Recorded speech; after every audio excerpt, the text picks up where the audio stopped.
देशभरातील कोट्यवधी शेतकऱ्यांसाठी सुरू करण्यात आलेल्या प्रधानमंत्री किसान सन्मान निधी योजनेअंतर्गत शेतकऱ्यांना दरवर्षी 6,000 रुपये इतकी आर्थिक मदत दिली जाते।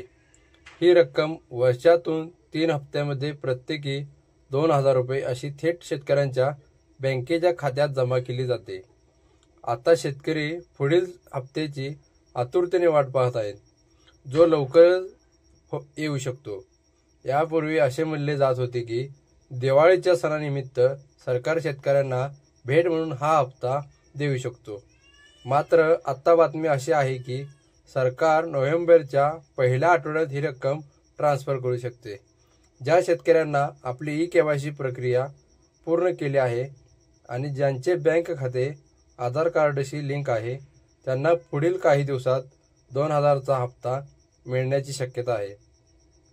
सरकारने अद्याप अधिकृतपणे हप्त्याची तारीख जाहीर केलेली नाही। जर आपण आपल्या ई-केवायसी पूर्ण केले नसेल तर आपल्याला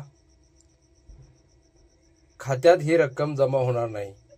सरकारने प्रक्रिया अनिवार्य केली आहे, जेणेकरून या योजनेचा लाभ फक्त खरे पात्र शेतकरी वर्गालाच मिळावा आणि कोणतीही फसवणूक होऊ नये।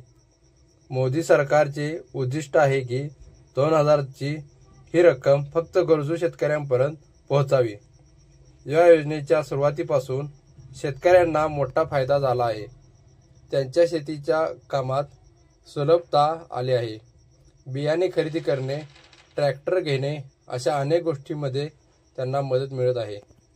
पूर्वी शेतकऱ्यांना अनेक अडचणींचा सामना करावा लागत होता, परंतु आता मोदी सरकार दरवर्षी शेतकऱ्यांच्या खात्यात 6,000 रुपये जमा करत आहे। आता आपण जाणून घेऊया की ई-केवायसी घरी बसून मोबाईलवर कशी करू शकतो। सर्वप्रथम आपल्या मोबाईलमध्ये pmkisan.government.in ही वेबसाईट उघडा। होमपेजवर दिलेल्या केवायसी पर्यायावर क्लिक करा। आपल्या आधार कार्ड क्रमांक आणि आवश्यक माहिती भरा। नोंदणीकृत मोबाईल क्रमांकावर आलेला OTP टाका। OTP पडताळणी झाल्यानंतर आपली ई-केवायसी प्रक्रिया पूर्ण होईल। आता प्रश्न आहे की ई-केवायसी इतकी महत्त्वाची आहे का?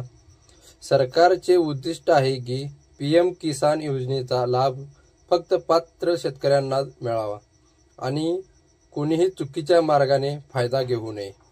त्यामुळे ज्यांनी अजूनही ई-केवायसी पूर्ण केलेले नाही, त्यांचे नाव लाभार्थी यादीतून काढले जाऊ शकते। म्हणून जर तुम्ही अजूनही ई-केवायसी केली नसेल तर लवकरात लवकर ती पूर्ण करा, जेणेकरून तुमचा पुढील 2,000 रुपयेचा हप्ता वेळेवर तुमच्या खात्यात जमा होईल आणि तुमचे खाते बंद होणार नाही।